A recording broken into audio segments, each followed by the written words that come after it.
buenos días a todos. Les damos la bienvenida a la 12ª sesión académica de nuestra asociación. El día de hoy tenemos el gusto de presentarles a la doctora Ana María Mejía Domínguez. Es médico cirujano por la Facultad de Medicina de la Universidad Autónoma del Estado de México. Tiene una especialidad en hematología pediátrica en el Hospital Infantil Federico Gómez, una especialidad en hematología oncología pediátrica en St. Jude Hospital Pediatrics Memphis. Actualmente es jefa de servicio del Banco de Sangre del Instituto Nacional de Cardiología Ignacio Chávez. Es miembro activo en diferentes asociaciones nacionales como internacionales de hematología y transfusión. Es investigadora en ciencias médicas, miembro del Sistema Nacional de Investigadores Nivel 1 y ha participado en numerosos congresos y tiene múltiples publicaciones nacionales e internacionales. Doctora, le damos una cordial bienvenida. Le cedo la palabra. Muchas gracias por la invitación y poder participar con ustedes sobre este tema. Asimismo, daremos un resumen de algunos conceptos que se refieren a la hemovigilancia desde los aspectos históricos, la parte normativa que rige. Vamos a ver en la NOM 253, que es la norma que aplica para toda la medicina transfusional, lo define como el conjunto de procedimientos organizados para dar seguimiento a los efectos o reacciones adversas o inesperadas que se manifiestan en los donantes o en los receptores con el fin de prevenir su aparición o recurrencia. De alguna manera, también, ¿qué nos dice el Manual Iberoamericano de Hemovigilancia? La hemovigilancia es el conjunto de procedimientos organizados de vigilancia relativos a los efectos y reacciones adversas o inesperadas que pueden producirse a lo largo de toda la cadena transfusional. Si vemos, son conceptos prácticamente que se repiten, aunque la hemovigilancia suele relacionarse exclusivamente con la transfusión de sangre. Esto era, de alguna manera, lo puedo enfocar a que era la manera tradicional. De ahora ya se ha hecho que se enfoque, que como esto de la cadena transfusional está abarcando a esta parte desde la selección de los donantes, su extracción y todo lo que significa el proceso. En el mismo manual menciona conocer las reacciones y efectos adversos, pacientes, donantes. Conocer en cada momento la parte o las partes de la cadena transfusional la parte más vulnerable. Introducir las acciones correctoras y preventivas pertinentes. Disponer de un documento de referencia respetado por nuestras autoridades sanitarias y de alguna manera que esté involucrado tanto los afectados como son los pacientes, los donantes y desde luego también el personal sanitario involucrado, porque en la parte de donación puede ser desde el personal administrativo que tiene algún error de transcripción, el médico si no tiene alguna entrevista adecuada al momento de la evaluación, y en un momento dado dejamos pasar algún donante que coincida en algunas circunstancias como hipotensión con peso bajo, y si la enfermera lo sangra, de alguna manera vamos a condicionar a que presente una reacción adversa, un desmayo, una lipotimia. Podemos analizar lo que es el aspecto histórico. Inició en Francia e Inglaterra en 1994. Otros países también habían incorporado o incorporaron a la hemovigilancia, como el llamado el proceso SHOT, que fue en Reino Unido, en España en el 2002, y todos los países europeos se vieron beneficiados por la Unión Europea. Al estar involucrados políticamente en la Unión Europea, se vieron involucrados en todos los procesos sanitarios. Japón también se había involucrado, y en Latinoamérica el pionero, por decirlo de alguna manera, fue Brasil. Más tarde fue Colombia, y en forma parcial ha habido también Cuba. También lo podemos decir, gracias a su régimen, ha permitido tener un altísimo control en todo lo que es la donación, que es una donación altruista, pues forzada, pero también tiene muy bien controlados todos los procesos transfusionales. Demás países latinoamericanos se vieron publicados las evidencias hasta 2008. Nosotros, de alguna manera, ya oficialmente, por lo que es el Centro Nacional de la Transfusión, lo subió como obligatorio para que se describan en el informe oficial que es el 01003C, es donde se describen las reacciones adversas a la transfusión, y en el 1 es donde se están describiendo a la recepción. Pero no así tenemos algunos hospitales, empezamos en forma como 10 años antes o desde 2005. Como comentamos en un principio, es la cadena transfusional, por eso está involucrado en la donación, lo que sería la selección de donante, la extracción. En la preparación de componentes se tendría que ver si se realizó verificación, el procesamiento cómo estuvo, cómo fue su almacenamiento, si hay distribución, cómo fue el suministro, y ya lo que sería el paciente, el proceso transfusional. Por tanto, aquí en la cadena transfusional vemos ilustrado lo que es el donante hasta el paciente.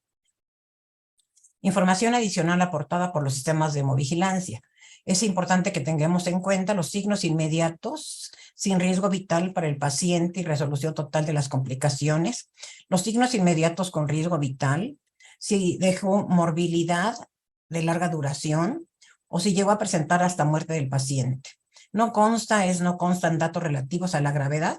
Es algunas ocasiones cuando hace coincidir que lo están enfocando hacia una reacción, en el proceso de hemovigilancia, hacia una reacción adversa, pero en realidad correspondió a un medicamento o a un error.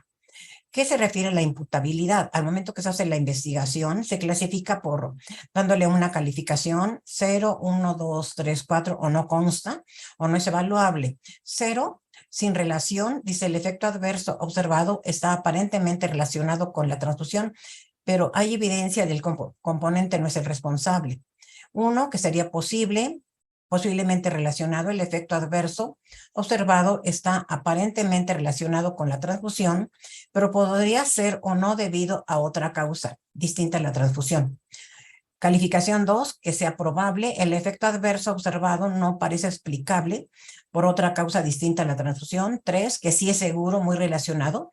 Se ha probado que el efecto adverso observado se debe o puede ser probablemente debido a la transfusión. No constan datos relativos a la imputabilidad y no evaluable, los datos son insuficientes para evaluar la asociación.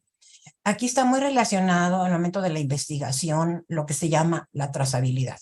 Se entiende por trazabilidad la capacidad para identificar al receptor de cada componente sanguíneo y a la inversa, que sería el donante, a todos los donantes que han intervenido en la transfusión de un determinado paciente. La trazabilidad no queda garantizada por el hecho de conocer el destinatario teórico de un componente sanguíneo, sino que se requiere la confirmación en el punto de destino conforme el paciente ha sido finalmente transfundido con el componente previsto para él. Igualmente, en el caso de que el paciente sufra algún tipo de complicaciones, esta debe ser registrado y notificado de inmediato al servicio de transfusión. Los componentes que llama la atención que deben estar presentes es la alerta rápida y todo el personal involucrado, tanto en la parte que es la de donación como en la parte que es de la transfusión, lo que se llama la alerta rápida. Los componentes sanguíneos distribuidos o componentes sanguíneos transfundidos, elementos necesarios para la implementación y consolidación de un sistema de hemovigilancia. El sistema de hemovigilancia debe diseñarse con arreglo a las características sanitarias, organizativas, geográficas, si es que en un momento dado hubiera distribución como externa, que de alguna manera en nuestro caso no lo es, y que debe existir una estrecha cooperación entre los diferentes elementos participantes. Bien, mencioné que se sugiere que se tenga presente un manual o una guía de hemovigilancia. Debe incluir las definiciones de las reacciones y efectos adversos de la transfusión, las complicaciones de la donación. Este manual garantiza un grado de homogeneidad en los criterios diagnósticos de las diversas complicaciones susceptibles de notificación y por ende de los resultados del análisis de información. Aquí es muy importante quién es el soporte del programa de hemovigilancia. Se menciona el banco de sangre, pero ¿quién transfunde los pacientes? Los servicios clínicos. Por eso está muy relacionado que el sistema de hemovigilancia debe estar soportado por el grupo de autoridades que componen el Comité de Medicina Transfusional. El Comité de Medicina Transfusional siempre está presidido.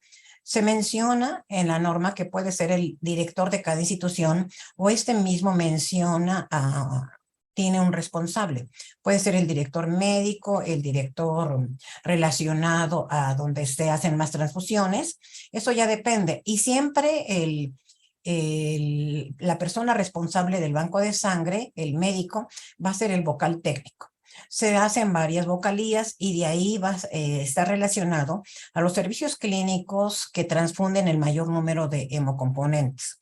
Puede haber otros servicios de apoyo como es epidemiología, puede haber también otros servicios de apoyo, como si es que depende de la circunstancia, como sería un servicio de biomédica, si es para la vigilancia de equipos o dependiendo.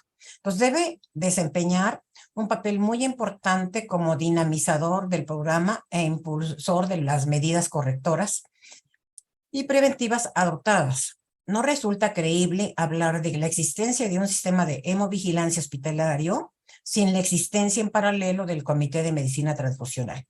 La recomendación del Comité de Medicina Transfusional puede sesionar mensual o mínimo 3 o 4 veces al año y de alguna manera dentro de las reuniones del comité, cuando son presenciales o no obstante, aunque sean informativas, debe haber un resumen de lo que es la hemovigilancia.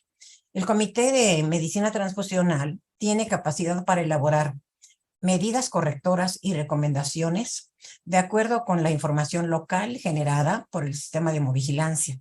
Suya es también la responsabilidad de auditar el cumplimiento de las medidas implementadas, de evaluar el grado de eficacia. Aquí, por tanto, es bien importante que se tengan los registros correspondientes o asociados. Por tanto, la hemovigilancia, que son procedimientos de trabajo y guías de uso e indicación de la transfusión de componentes sanguíneos.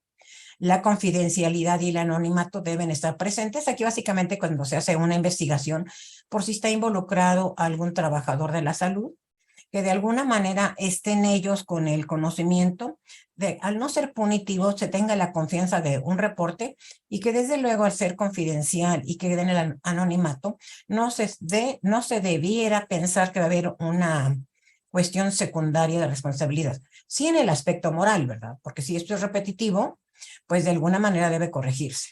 Este informe mensual y anual debe tener la máxima difusión posible, llegando a los médicos, que son los prescriptores en las áreas clínicas, al personal técnico, que es quien prepara los hemocomponentes, y a la sección de enfermería, a las direcciones hospitalarias y a las autoridades sanitarias responsables de la hemoterapia. Si vemos en nuestro caso en México, cada hospital tiene un comité, tiene el programa de hemovigilancia. Ahora el informe 01003C lo debe firmar de puño y letra el director de la institución. Y ahí viene desglosado las secciones de hemovigilancia. Entonces damos por hecho que la autoridad principal de la institución debe conocer esto. Estos documentos se suben por internet a la dirección del Centro Nacional de la Transfusión Sanguínea y ellos son los que analizan cómo está en cada hospital y por tanto en todo el país la hemovigilancia. ¿Qué es lo que hemos hecho en el Instituto Nacional de Cardiología? Como medidas para abatir las reacciones secundarias. Tiene aproximadamente desde el 2010-2011 el uso de plasma para transfundirse solamente es de donantes masculinos.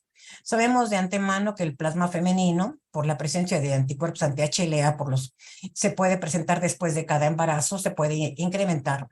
También puede darnos una reacción, esto está asociado a la presencia de trali o el daño pulmonar asociado a transfusión. Realizar leucodepresión o leucorreducción universal es la sugerencia que todos los hospitales debiéramos realizar. Disminuir cada componente sanguíneo de leucocitos para controlar la reacción febril.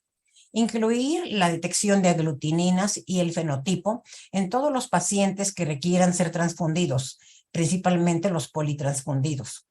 Control de errores en transcripción de resultados del grupo IRH y tener la doble verificación. En todas las pruebas de compatibilidad, verificar el grupo sanguíneo y IRH. Aquí es básico. Normalmente banco de sangre no es quien toma muestras en los pacientes. En otras instituciones pudiera ser que sí, pero si en banco de sangre nos llegan las muestras, por eso es que se debe realizar la doble verificación y ver con el antecedente que ya se tenga si este paciente ya tiene previo el antecedente. Otra medida de mejora en la seguridad rápidamente adoptada por múltiples países en Europa y en América es la de desechar los primeros mililitros de sangre durante la extracción. Ahora todas las bolsas que son comerciales traen una pequeña bolsita como contenedor de sangre. Cuando se funciona al donante, los primeros mililitros, que son aproximadamente 10 mililitros, 15, van en esa pequeña bolsita. Ahí tiene para un adaptador para Vacutainer del tubo y es donde se deben tomar las muestras. Estos primeros mililitros son adecuados porque si arrastramos algún tipo de contaminante que tenga la persona el donante en la piel, aquí se arrastra y básicamente ya no se va a ir a la sangre. Entonces, esto es para prevenir las reacciones sépticas debido a la contaminación por bacterias presentes en la zona de venopunción del donante. Aquí importa mucho que sepamos, los que nos dedicamos al banco de sangre, que no es tanto por economía. Hay bolsas comerciales que pueden tener el precio muy barato, de 100 pesos, 150 pesos, o con la mejor cuestión de calidad, donde se tiene esta pequeña bolsita para contener las primeras muestras de sangre, y además que tienen filtro integrado, posiblemente nos va a subir a 400 pesos por poner un número, pero al momento de meter números esto sale muy caro, pero bueno, ¿qué es más caro? No vamos a tener una reacción febril si realizamos leucorreducción y si disminuimos también la presencia de una reacción séptica. Hemovigilancia está de alguna manera muy asociada al control de errores, error de administración, error de prescripción, error de conservación, lo que son las transfusiones erróneas, transfusiones innecesarias, transfusiones inapropiadas, transfusiones inseguras. Y esto está asociado básicamente a lo que se llama el proceso de la trazabilidad. Nuevamente volvemos a la NOM 253, ¿verdad? Con el fin de incrementar la seguridad transfusional, se instalan las bases para la hemovigilancia, programa que proporciona información útil acerca de la morbilidad y mortalidad en torno a la donación sanguínea y a la transfusión. Entonces, siempre va asociado el vocablo hemovigilancia con seguridad transfusional del paciente. La transfusión sanguínea es una terapéutica que produce grandes beneficios, desde luego, cuando está bien administrada, pero que también conlleva algunos riesgos o efectos adversos, y que en muchas de las ocasiones pueden ser no controladas, ¿verdad? O no comunicadas. Afortunadamente ahora ya se incrementó la reacción, el mecanismo de la ética para que sepa el personal que no hay ningún concepto de que es imputable. Es lo que yo les mencionaba ahora, que tiene aproximadamente ya 5 años, el informe mensual que se realiza al Centro Nacional de la Transfusión, el calificado como 010013, donde viene los reportes de hemovigilancia. Lo clasifican como reacciones inmunológicas agudas, donde nos pueden decir que señalemos si hay de tipo hemolítico, febril hemolítica, reacciones alérgicas, reacciones anafilactoide, anafilaxia, daño pulmonar agudo o fallecimiento. Hay también la que le llaman reacciones inmunológicas tardías, aloinmunización, hemolítica, enfermedad de injerto contra huésped, púrpura trombocitopénica o fallecimiento. Otras también son como reacciones o eventos no inmunológicos inmediatos. Y en esto está la contaminación bacteriana, sobrecarga circulatoria, puede haber hipotermia, coagulopatía o hemodilución, hemólisis no inmune, desequilibrio hidroelectrolítico, procesos embólicos, disnea asociada a la transfusión, reacciones de hipotensión y fallecimiento. Y en la última es el que pide la del Centro Nacional de la Transfusión en esta sección C, reacciones o eventos no inmunológicos tardíos. Hemosiderosis por sobrecarga de hierro, infección por VIH, si es que de alguna manera no tuvieran los mejores controles para hacer la serología, infección por virus de la hepatitis B, por virus de la hepatitis C, por otros virus, por Treponema pallidum, por otras bacterias, por Trypanosoma cruzi, que está asociado a la enfermedad de Chagas, o por infecciones por otros parásitos. Viene también una sección para reportar si hemos tenido en el mes en curso error humano o error técnico, que también se debe reportar. El uso de la sangre y hemocomponentes mejora la calidad y seguridad del paciente, desde luego, como lo habíamos mencionado, pero también la información obtenida sobre los efectos adversos e inesperados de la transfusión sanguínea. Es bien importante que esta información sea completa, rigurosa y objetiva. Solo a partir de estos fundamentos es posible analizar las causas de las posibles complicaciones y hablar si realmente se tiene un buen control o no se tiene un buen control del programa de hemovigilancia. Además, una información de estas características supone disponer de un documento de referencia para la comunidad médica, elaborado con datos objetivos para saber cuáles son el tipo de reacción adversa indeseable a la transfusión, ya sea inmediato o tardía. Habíamos dicho que puede presentarse transfusiones incorrectas, reacciones transfusionales agudas, esto ya lo habíamos, o cuasi errores. Es bien importante que tengamos objetivos. Estos son recoger información completa, rigurosa, objetiva sobre los efectos adversos y los incidentes, proporcionar la información necesaria para analizar las causas, las complicaciones de la transfusión, contribuir a aumentar el nivel de calidad de seguridad transfusional en el ámbito de aplicación de cada programa.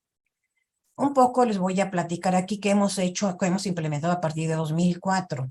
En 2004 se tenía un retorno del elemento calificado para el reporte de la hemovigilancia, que le llamamos la tarjeta transfusional, solamente nos regresaba el 50%.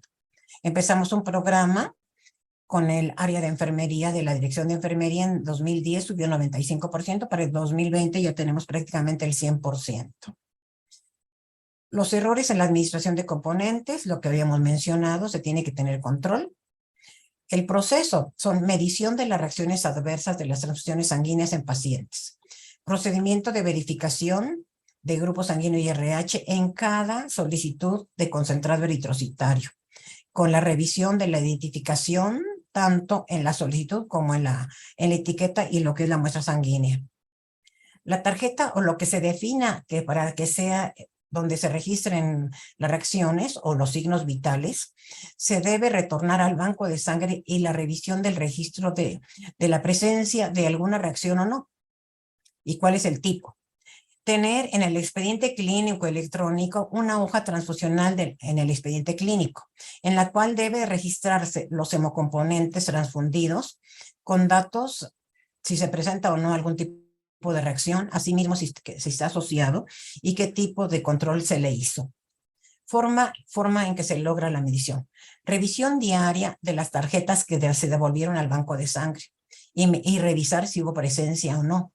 Revisar si esto está asociado al reporte en la hoja transfusional, porque puede venir en la tarjeta transfusional mencionar que tuvo una reacción febril o anafiláctica, y uno va a la hoja transfusional donde el médico o la enfermera registra y resulta que no. Entonces, ahí se tiene que insistir que debe coincidir. Se identifica el registro de cada uno de los pacientes, así como el número de unidad y tipo de hemocomponente, y se revisará la hoja transfusional del expediente clínico. Entonces, es bien importante, tanto la hoja transfusional del expediente clínico como la tarjeta de reacción deben absolutamente que coincidir. Está referido en el plan global del control de calidad y seguridad del paciente. Entonces, se inicia desde que se envía la muestra sanguínea, que sea del paciente, que tenga la verificación de grupo sanguíneo y el RH, así como tener las pruebas cruzadas, pruebas de compatibilidad correctas. Identificación, ¿sí? Envío de la tarjeta de reacción adjunta desde el banco de sangre. Es importante, nosotros desde un punto de vista de la Dirección de Enfermería tiene aquí para las enfermeras lo que se llama el indicador 3, que más adelantito lo vamos a describir. En el hospital quien transfunde básicamente en el quirófano son los anestesiólogos y en el resto del hospital es el servicio de enfermería. Que sean las buenas prácticas transfusionales. Frecuencia de la medición, revisión diaria de la tarjeta de reacción en el banco de sangre. Igualmente, si es que esta se presentó, debe haber sido revisada por el servicio médico e informado al banco de sangre. Asimismo, se realiza el análisis mensual para determinar la tendencia y el tipo de reacción y cuáles son las medidas de control que se administran. A nivel local, nosotros seguimos trabajando por el momento con una solicitud de productos sanguíneos. Estamos poniendo que nos pongan el nombre del paciente, qué registro hospitalario tiene, cuál es su grupo IRH si se conoce, el servicio clínico, la cama, edad del paciente, sexo, qué producto, si es ordinario, si es urgente, qué solicite. Aquí deben poner manuscrito qué cantidad están pidiendo de cada uno de los hemocomponentes, qué diagnóstico tiene el paciente, si va a pasar a cirugía. En nuestro caso va a pasar a circulación extracorpórea, sí o no, qué antecedente de hemoglobina hematocrito tiene, cuál es la fecha de la última transfusión, si presentó reacción en alguna, si es mujer, si tuvo embarazos, cuántos, fecha de esta solicitud, nombre de quien solicita, aquí debe ser un médico.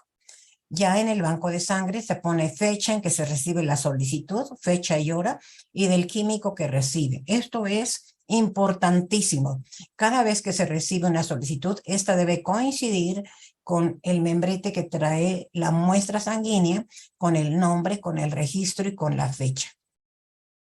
Se tiene además estas etiquetas que nos se diseñaron para ya tener al momento, se les pone la fecha, el registro, el nombre, un código de barras que para facilitar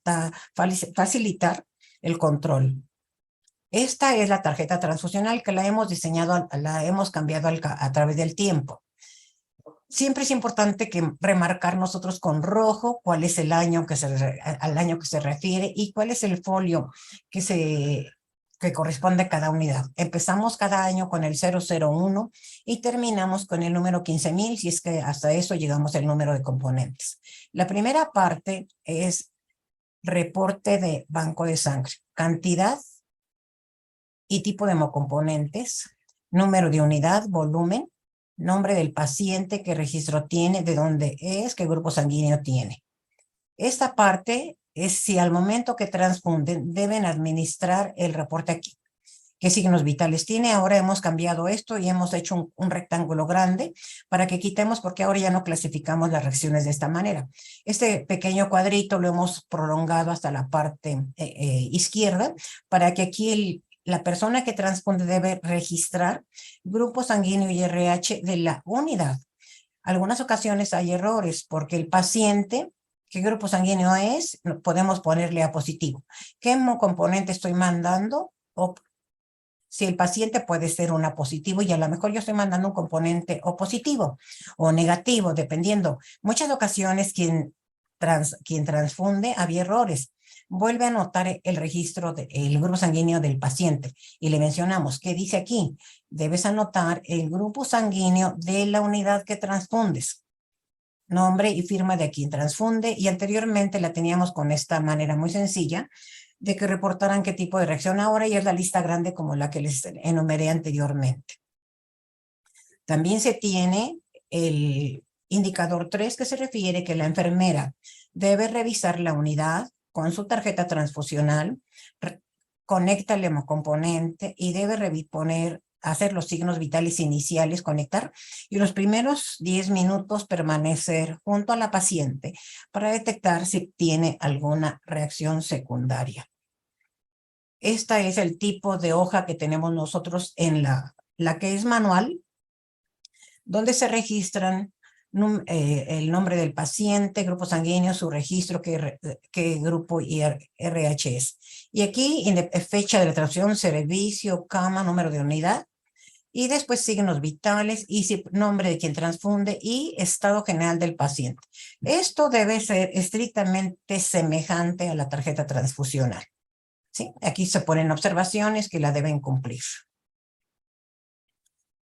¿Cuál ha sido nuestra evolución? Tenemos una reacción febril, vea, por ejemplo, en 2004 que empezamos, la teníamos por ahí de 20%, una reacción hemolítica por ahí la teníamos como de 15%, la anafiláctica como en 10%, por error teníamos 5%, trali no se medía exactamente, pero alrededor de 5%, con los diversos mecanismos que estuvimos haciendo, la leucorreducción, hacer que todos los pacientes reciban solamente el plasma masculino, se desapareció el trali, la reacción febril la tenemos hasta acá.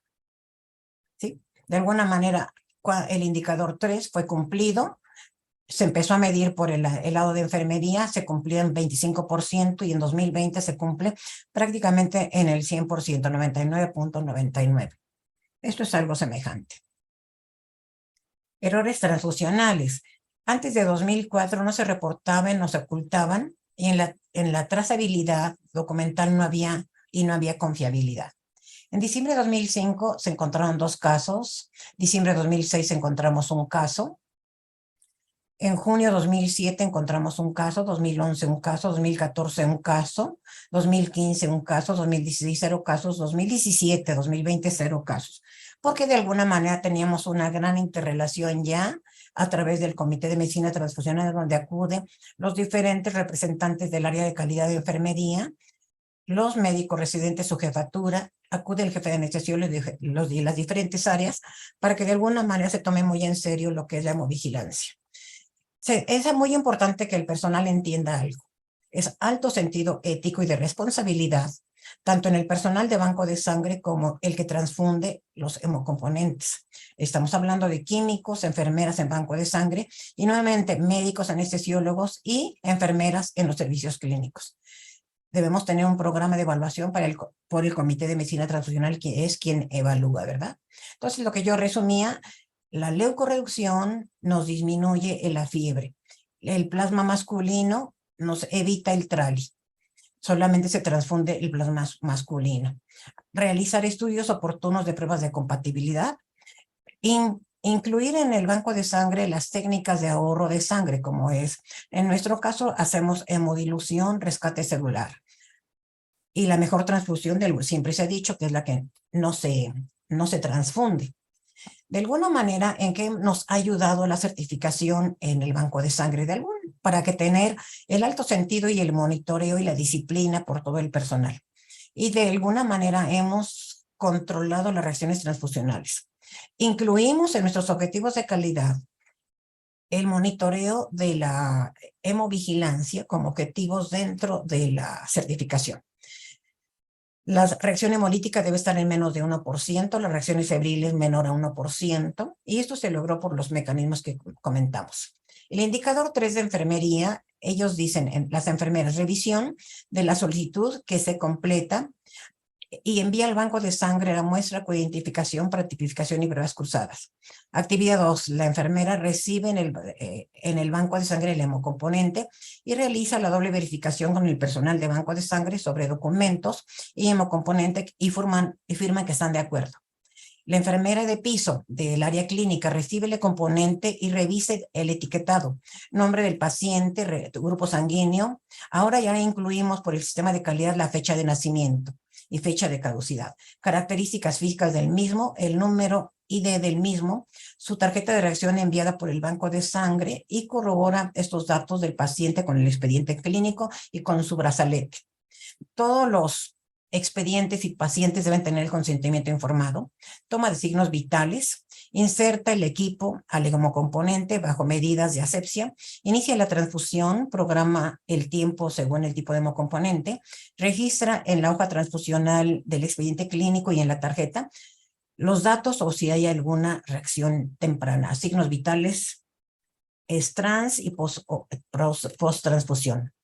Igualmente, la enfermera valora íntegramente al paciente durante los primeros 15 minutos, enviará al banco de sangre la tarjeta transfusional y con anotaciones, con fecha y nombre de quién es el involucrado, por si hay después hacer algún mecanismo correctivo. Compromisos con los médicos residentes y anestesiólogos. Incidencia de 2002 a 2020, retorno de la tarjeta de reacción al banco de sangre de un 50% a un 100%. Anotación de la indicación médica en el expediente clínico, actualmente la tenemos en un 99%, que es de alguna manera muy bien controlado. Si se tiene la oportunidad de tener todo automatizado, pues facilita de alguna manera con código de barras, pero si no, lo podemos hacer desde siempre con una manera manual para llevar el control. Debe realizarse pruebas de compatibilidad en todo tipo, aunque se presenten solicitudes de urgencia. Esto siempre y cuando sabemos que despachamos las unidades de componente sanguíneo por grupo y el químico se queda realizando la prueba de compatibilidad, avisando al servicio clínico si presenta algún tipo de reacción. Los análisis, los errores que mencionamos anteriormente, servicio clínico antes del 2004 nos informaban con el envío de la tarjeta de transfusión, a la hora lo podemos revisar. Algunas ocasiones eran que alguno fue mortal en 15,000. De 2008 a 2016, 4 casos, cuasi error. 2017 a 2020 es 0 casos. Nos ha ayudado mucho el sistema de gestión de calidad. Tenemos recertificaciones y está muy involucrado ahora la acreditación que tiene el hospital. Y revisión de errores transfusionales en México. No hay publicaciones, errores transfusionales por FDA, más bien la encontramos en otros países. En México apenas empieza esto a ser publicable. Siempre lo que hemos dicho como ilustración, la transfusión es un arma de doble filo, ¿verdad? Potencialmente peligrosa o salva vidas. Tenemos a un paciente consciente y uno inconsciente y la enfermera no hace la verificación. Puede ser que aquí lo cambie y puede venir una reacción transfusional por un error. Evaluación del programa de hemovigilancia a través de, platicamos con la jefatura de anestesiología y la coordinación de enfermería para que de alguna manera ellos, que son los involucrados, tengan el conocimiento. Voy a hacerles ahora brevemente también la descripción que es sobre la donación de sangre, lo que hemos encontrado. Pues conjunto de procedimientos organizados para dar seguimiento a los efectos o reacciones adversos inesperados, pero asociados a la donación. Igualmente, viendo la causa raíz de donación, preparación y hasta la transfusión. Los eventos adversos incluyen todas las reacciones, los incidentes, los cuasi incidentes, los errores y las desviaciones de los procedimientos operativos. Los accidentes asociados con la donación y la transfusión de sangre. El seguimiento, la notificación, la investigación, el análisis de los eventos adversos asociados con la donación, el procesamiento y transfusión de la sangre, y la adopción de medidas encaminadas a prevenir la presentación de esto.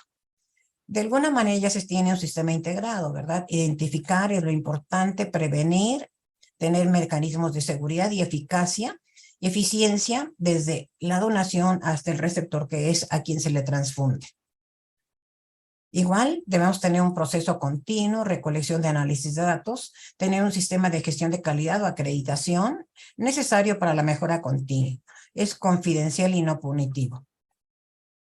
Habíamos mencionado en Latinoamérica los países que primero se vieron, lo incluyeron fue Brasil, después fue Colombia, Cuba desde luego, ahora ya ha sido Argentina y otros países. Nosotros por ahí, oficialmente se empezó en 2018 con el reporte oficial. El flujo de la hemovigilancia es observar, detectar, investigar, documentar, notificar, de alguna manera para recibir notificación, analizar y de alguna manera corregir dónde están las circunstancias de la reacción. Podemos seguir el manual iberoamericano, nos dan cierta guía o en un momento dado podemos hacer nuestro diseño local, como lo refieren como leve, moderado o grave. ¿Sí? Y puede ser lo que ya tenemos: alérgicas, reacciones vasovagales, síncope, náuseas o vómito, convulsiones, hematomas, sangrado tardío, punción en arteria, flebitis, embolismo, trombosis, celulitis, lesión del nervio, lesión del tendón, dolor en el brazo, intoxicación por citrato, otros o llegar hasta muerte. Este es lo que se viene descrito el informe 003C. Respuesta nociva de aparición inmediata o tardía o incidente ocurrido en el donante o en el receptor. Estamos hablando del receptor, tendría que ser el donante, ¿verdad? Respuesta nociva inesperada, incidente. Disposiciones generales, esto lo vamos a brincar. Información suficiente. Medidas preventivas y correctivas. Se debe informar, tener procedimientos descritos, registros y notificación. Parámetros de alerta en la selección del donante. Tenemos que estar muy importante la valoración de qué peso tiene el paciente. Si no está combinado una disminución de peso con hipotensión, que esto va asociado a una disminución que nos puede favorecer. Permítanme un momento que quito una alarma.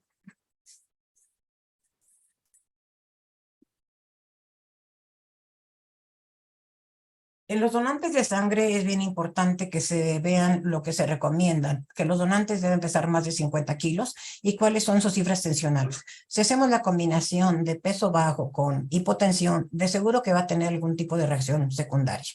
Nos puede llegar hasta convulsiones. Lo tenemos que prevenir. Debemos también registrar los incidentes. Técnicas de asepsia, volumen extraer es 10.5 o hasta 13% de su volumen circulante. Debemos conocer los parámetros del laboratorio. Nosotros hemos medido las reacciones, nuestra cantidad de donantes, la presencia de las reacciones. Algunas ocasiones nos asustábamos, decimos, ay, qué número de reacción tan alta, pero en realidad cuando nos vamos al porcentaje, en realidad son valores muy bajos y las de tipo leve. Aquí ya se los presento en una gráfica y de alguna manera, primero podría yo decir, bueno, ¿por qué en 2014, 2013 tuvimos la mayor incidencia? No, en realidad aquí fue cuando empezamos rápidamente al mejor control y ya una vez que el personal de enfermería estaba muy consciente de hacer los reportes, en realidad y mejor vigilancia y otros elementos para prevención del donante fueron disminuyendo como hasta 2020 que solamente fueron 142 en 12,000 donantes. ¿Sí? Aquí ilustramos las barras azules son los que es la donación de sangre y la café que viene siendo asociado a los procesos de aféresis, ya sean por aféresis de plaquetas o de multicomponentes, que básicamente está asociado al citrato, que nos puede dar hasta tetanias, ¿verdad? Pero esto ya hay mecanismos de control, como es el control, tener preparado gluconato del calcio por si alguna persona es muy vulnerable y rápidamente puede presentar, y es evitar que lleguen a la tetania. Entonces, nuestra frecuencia, ven, en realidad es mayor frecuente en sangre porque también tenemos mayor número de donantes de sangre diario. Mientras recibimos un promedio de 8 a 10 donantes por día, recibimos unos 50 donantes de sangre. Por eso es que se presenta un poco más en los donantes. ¿Cuáles son las ventajas de la hemovigilancia? En los donantes, seguridad y confianza en el proceso de la donación, y que también logremos incluir que regrese o que se convierta en un donante altruista. Detección temprana de puntos débiles y mejoramiento continuo de la calidad. Notificación sistemática y uniforme, tener retroalimentación y mejoramiento de las prácticas. Disminución de fallas en el sistema. La hemovigilancia permite el mejoramiento continuo de la calidad de la cadena de transfusional mediante la implementación de medidas correctivas y preventivas que refuerzan la seguridad de los donantes y de los pacientes. La hemovigilancia favorece un entorno no punitivo basado en la cultura de aprendizaje. Debe permitir la trazabilidad desde el donante hasta la parte transfusional. Esta es la hoja, como yo les mencioné, cada quien puede diseñar sus propios registros, como usted quiera, pero es registro de reacciones adversas de sangre y sus componentes. Ponemos los datos generales de quién se trata del donante, qué tipo de donación está haciendo, que la fecha, qué tipo de clasificación inmediata tardía, sus signos vitales, todos los datos clínicos que se van presentando, hasta las condiciones de que ingresa este donante. Este es evaluado por el médico, ¿sí? Y les voy a ilustrar fotografías de alguna manera los que se nos han presentado. Estos tienen por ahí de 2010, cuando no llevábamos tan formal las reacciones adversas. Algunas equimosis, cuando de alguna manera no se tenía una buena presión del lado de la venopunción. Grandes hematomas, ¿verdad? O en un momento dado, aunque pusiéramos el vendaje adecuado, se le daba la recomendación al donante que no se retirara o que no hiciera ejercicio brusco el día de la donación. En muchas ocasiones regresaban a las 24 horas con este tipo de hematomas. Ya tiene algún tiempo que ya no presenta ninguna reacción secundaria. Flebitis, como aquí, eso sí, luego lo trabajamos con la persona que funcionó.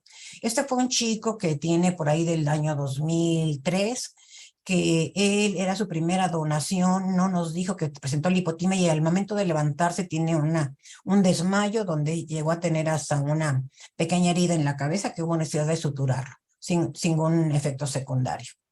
Reacciones adversas a la donación de 2018-2020. Vean, de alguna manera fue hematoma local, síncope también fue insignificante, crisis convulsivas, secundario a al citrato, náuseas y vómitos fue un poquito la segunda causa, y la vasovagal, que puede ser la lipotimia. Esta fue la general. Bien importante es que tomemos en cuenta que es identificar correctamente al donante. Si se trata de una primera donación y además se trata de un varón, él tiene más posibilidad, tiene más vulnerabilidad, y conocer bien cuál es el estado anímico de esa persona. Mejorar y mantener una comunicación efectiva con los donantes. Siempre se les dice al personal de enfermería que tratan de ver si ven angustia, si los ven desde el principio con diaforesis, que a ese tipo de donantes se les saca de la fila y los volvemos a incorporar a la donación siempre y cuando, y esta es la combinación, que se tranquilizaron y no hay datos de hipotensión. Reducir el riesgo de daño al donante por causas de caídas, implementar acciones, desde luego tenemos que tener registros y su análisis. La donación efectiva, libre de riesgos, para que ellos puedan regresar. Es un compromiso de todos. El protocolo de SYNCOM síndrome de disautonomía, cuando llevábamos un protocolo aquí institucional con un área de investigación, incluimos en nuestra dieta de los donantes. Me parece que sí mejoró porque nos disminuyó básicamente los síncopes y las caídas. Incluimos en la dieta de cada donante, mientras se está haciendo la espera, le damos a tomar una pequeña bebida de jugo que viene empaquetado, 200 mililitros de jugo que viene azucarado. Con eso se tranquilizan, y ya en segundo término, cuando lo pasan las enfermeras, los puncionan, y una vez que han retirado la aguja, les ponen su vendaje. A este donante se le da su bolsita de lonche y se le dice que en segundo lugar tome una botella de electrolitos que son de 200 mililitros. Igualmente se les proporciona una bebida o una comida sólida, que puede ser un sándwich, y una fruta de consistencia dura para el buen manejo, que puede ser una manzana o fruta de la temporada. Con estas medidas nos ayudó en cierta manera a disminuir la presencia de lo que estaba asociado a síndrome de disautonomía, como pudieran ser favoreciendo las lipotimias asociadas a la bradicardia, con aquellos donantes que tenían frecuencias cardíacas por ahí de 50. Como ven, sí hemos implementado algunas medidas de aproximadamente unos 10 años.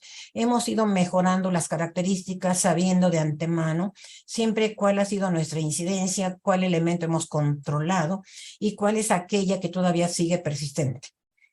Hasta la fecha, más o menos al mes se nos presenta entre 1,500 transfusiones, una reacción febril, y puede ser que a lo mejor una reacción alérgica. Se implementó también administrar a todas las plaquetas, desplasmatizarlas y administrarles un aditivo, y se cayeron todas las reacciones alérgicas. También no tenemos ningún reporte desde hace 10 años por los médicos de terapia de presencia de trali, no obstante que es un hospital de politransfusión. Cada paciente de cirugía cardíaca se transfunde un promedio de 30 productos, que pudiera ser de 5 a 8 concentrados eritrocitarios, unos 2 a 4 concentrados unos 2 o 4 plasmas frescos, y puede ser 2 a 3 aféresis plaquetaria, y de alguna manera de 10 a 20 concentrados eritrocitarios que vayan en pools. Entonces sí es un promedio de 30 y tenemos un gran control del mecanismo transfusional. Bueno, quise hacerles yo una repasada general desde conceptos, el proceso transfusional y el proceso de hemovigilancia en lo que se asocia a la donación. Aquí interrumpo por si quieren involucrar algún tipo de comentarios o preguntas. Muchas gracias, doctora. ¿Sí? Bueno, vamos a pasar a la sesión de preguntas. Sí, ¿cómo no? Aquí tenemos alguna pregunta. ¿Actualmente una persona con una enfermedad autoinmune puede donar sangre? Es uno de nuestros mecanismos que no se les autoriza. Toda donante que trae ya la sospecha de lupus o una enfermedad autoinmune de la que se trate, no tenemos la autorización de que se acerque a donar sangre. Más bien lo que hacemos con las familias, la trabajadora social trata de identificar los que son los vulnerables que vienen de la República y les ofrecemos el mecanismo de multicomponentes y de alguna manera, tradicionalmente les pedimos para una cirugía cardíaca 4 donantes de sangre y 2 de plaquetas. Si son congénitos, ya son adolescentes semejantes, o si son bebés, les solicitamos 2 de sangre y una aféresis de plaquetas. En caso de los vulnerables, para que no nos traigan personas con algún tipo de enfermedad, lo que hacemos es, mire, si tú tienes enfermedades en tu familia, tú eres donante y estás sano, tú pesas 80 kilos, tienes un hematocrito de 50, te conecto a lo que se llama el sistema ALIC, que es cosecha de dobles rojos. Y si es una mujer que tiene 45 de hematocrito y pesa más o menos, a lo mejor sí, como unos 65, 70 kilos, y si tiene 300,000 plaquetas, la metemos al programa de multicomponentes, ¿sí? Y con eso hemos favorecido a tener buena donación, de calidad de los tipos de donantes, y solamente con un cierto de enfermedades que aunque estén controladas, serían aquellos diabéticos que no se administra insulina y que estén controlados, aquellos hipertensos que también tengan cifras controladas, ellos no se les programa plaquetas, sino básicamente a sangre, para que pueda hacer suspensión de su medicamento solamente de 12 horas. Pero sí, lo de enfermedades autoinmunes no lo estamos autorizando. Muchas gracias. Bueno, esto también me lleva a que hace algunos años nosotros hicimos un estudio con donadores y encontramos que muchos de ellos pues, ya pasaron el primer filtro, que son las enfermedades infecciosas.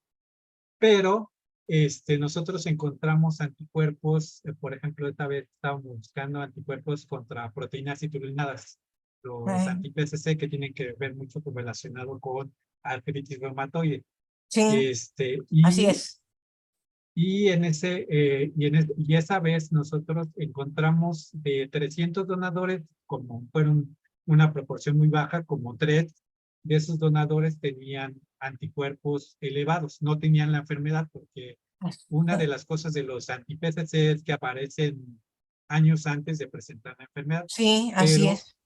Esos tenían esos anticuerpos elevados. Ahora, ¿llevaron a revisar si las unidades que se transfundían daban algún tipo de reacción en algún tipo de paciente, o no llegaron a ser transfundidas esas unidades? Ya no hicimos seguimiento. Nada más, ya no. Okay. Ya nomás lo único que hicimos fue la medición para ver si encontrábamos, y encontramos 3 donadores. Sí. Y de 300, que al final es una proporción muy baja, pero de hecho ya no supimos si esos sueros sí sirvieron para la donación o no sirvieron, pero eso me lleva a preguntar si ya hay algún mecanismo en el caso de enfermedades autoinmunes, que ya lo mencioné. De entrada no tenemos en el protocolo aceptarlos, porque sería un poquito de pérdida de tiempo y no teníamos que tener en el mecanismo de pruebas las pruebas incorporadas, pero como no lo tenemos, para los únicos que sí en su época, hace como 10 años, incorporamos a las mujeres con embarazos, medimos una pequeña proporción de cómo iba incrementándose el anticuerpos anti-HLA. Y de alguna manera no era tan práctico diferenciar mujeres que sí tienen antecedente de embarazo, mujeres que no tienen antecedente de embarazo. Para el momento que se presenta el fraccionamiento, lo que se decidió que todos los plasmas de las mujeres va para crioprecipitado. Y entonces así estrictamente todo el plasma masculino es el que se almacena para ser transfundido. El que yo me refería a que tenemos el control absoluto de no trali, ¿no? Y junto con la leucorreducción, entonces no viene trali, no viene lo que es taco, porque no hay leucocitos casi presentes, ¿no? Ok, muchas gracias. Siguiente pregunta. Como sabemos, nosotros somos personal de salud que manejamos muestras, y pues por tanto estamos considerados como factor de riesgo. ¿Ese puede ser un rechazo para que nosotros seamos donantes? Pero, ¿sabe? Nosotros sí aceptamos a que donen, aunque sea personal de salud. Desde luego se les hace en su entrevista si han tenido algún tipo de incidente. Aquí el Comité de Infecciones Hospitalario lleva un programa para aquellas personas, trabajadores de la salud, independientemente desde médicos hasta intendencias, si han tenido alguna punción accidental, los tienen un seguimiento. Nos mandan muestras para serología y las repiten cada 3 meses y los vigilan por 1 año. Y cuando están en ese protocolo no pueden donar. Pero si están fuera de ese protocolo y son sanos, sí los incluimos para que donen, porque a veces en el mismo hospital ya conocemos cierta población de que son RH negativos y los aprovechamos. Ok, gracias. Siguiente pregunta. Si después de la pandemia los requisitos para ser donante han cambiado. Mire, básicamente tenemos un pequeño filtro COVID, una pequeña hojita que es la primero que dona, y fuimos muy rígidos en el 2020. Pero como ustedes saben, todos los hospitales se cayó el número de donantes, ¿no? Entonces, básicamente lo que tratamos de hacer que no tuviera, todos forzosamente con cubreboca, nosotros nunca cerramos, y tanto el personal de salud que atendía tener doble cubreboca, y estrictamente desde que teníamos que verificar que el donante no trajera proceso febril, les tomaban la temperatura ahora que es el automático, y no tuvieran mínimo 3 meses con un evento, aunque hubiera sido superficial. Y ya después, cuando vino la vacunación, a todos los donantes les exigimos que tenían que estar vacunados mínimo con 2 dosis, de lo que fuera. Y hubo un poquito de rispidez con algún tipo de donante que estaba reservado a no quererse vacunar nunca, y gentilmente la trabajadora social les agradecía que entonces nunca se presentaran con nosotros a donar porque era un requisito. Y ya después se generalizó, más bien medimos, ponemos hasta un poquito de freno porque nada más yo acepto 40 donantes por día. ¿Sí? Y ya no tenemos ningún problema asociado al COVID. Personas con enfermedades crónicas están impedidos para ser donantes. ¿Es con enfermedades crónicas? ¿Sí le entendí bien? Mire, sí. En lo que yo explicaba, si son diabéticos, pero que no se les administra insulina y están controlados, sí los podemos aceptar para donar sangre, pero plaquetas no. Personas con hipertensión controlada, nada más no toman su dosis matutina y los podemos aceptar. Pero desde luego no están aceptados aquellos que tienen un antecedente de algún tipo oncológico, cáncer, algún otro tipo de problema cardíaco, desde luego que no. Pues bueno, en general nada más sería eso, porque no, ya siempre le decimos que deben estar lo que se llama en un estatus de persona clínicamente sana.